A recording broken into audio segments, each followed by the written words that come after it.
Vuosi on 1767. Kaupunkilaiset voivat rannalta käsin seurata upean Jakobstadsvapen laivan rakennustöiden etenemistä. Kaupunkilaisille on kerrottu, että laivan on suunnitellut Fredrik af Chapman. Rakennuttajia ovat kaupungin 3 vaikutusvaltaisinta miestä, Johan Snekendal, Olof Mellberg ja Niklas Malm. Veneitä ja laivoja on rakennettu aina, läpi ihmiskunnan historian. Rakennusmateriaali ja muoto ovat vaihdelleet alusten käyttötarkoituksen ja purjehdusvesien mukaan. Rakennusmateriaalina on käytetty mitä milloinkin. Helposti saatavilla olevaa edullista materiaalia. Pohjanmaan rannikolla on perinteisesti asunut taitavia puuseppiä ja laivanrakentajia.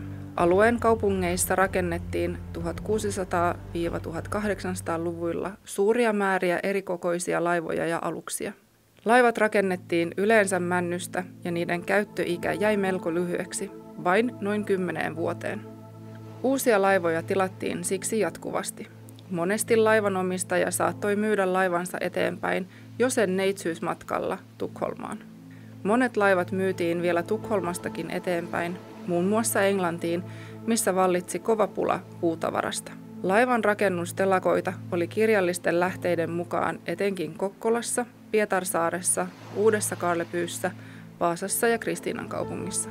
1700-luvun puolivälissä 36 vuoden aikana näissä kaupungeissa rakennettiin yhteensä yli 430 alusta. Suurin osa telakoiden työntekijöistä oli syntyperäisiä pohjalaisia.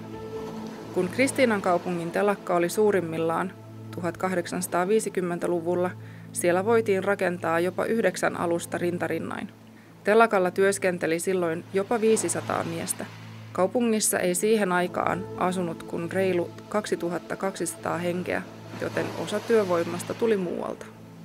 Jakobstadsvapen oli ensimmäinen pietarsaarelaislaiva, joka lähti ulkomaan matkalle sen jälkeen, kun kaupunki oli saanut purjehdusvapauden vuonna 1765.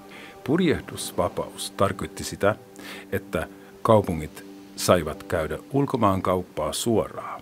Emme tiedä, mitä laivalle tapahtui sen jälkeen, kun se poistui Ruotsin vesiltä, mutta uskotaan, että se myytiin eteenpäin jo ensimmäisellä matkallaan Amsterdamissa.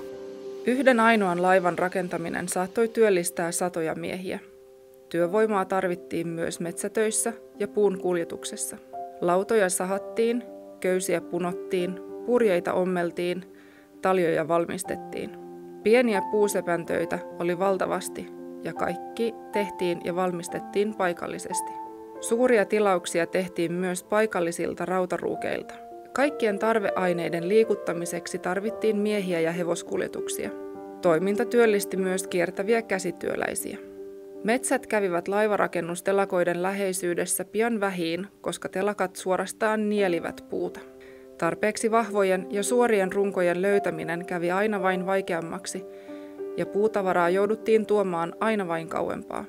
Viranomaiset yrittivät rajoittaa metsänhakkuita niin, että sahalaitokset saisivat vain tietyn määrän runkoja. Määräyksiä ei läheskään aina noudatettu. Suomen vanhimmat tunnetut laivapiirustukset löytyvät Pietarsaaren museosta. Niiden perusteella on hyvinkin saatettu rakentaa Jakobstadsvapen. Aluksesta valmistui 1990-luvulla replika eli kopio juuri näiden suunnitelmien ja piirustusten pohjalta. Uuden Jakobstadsvapen aluksen kotisatama on Pietarsaaren vanha satama.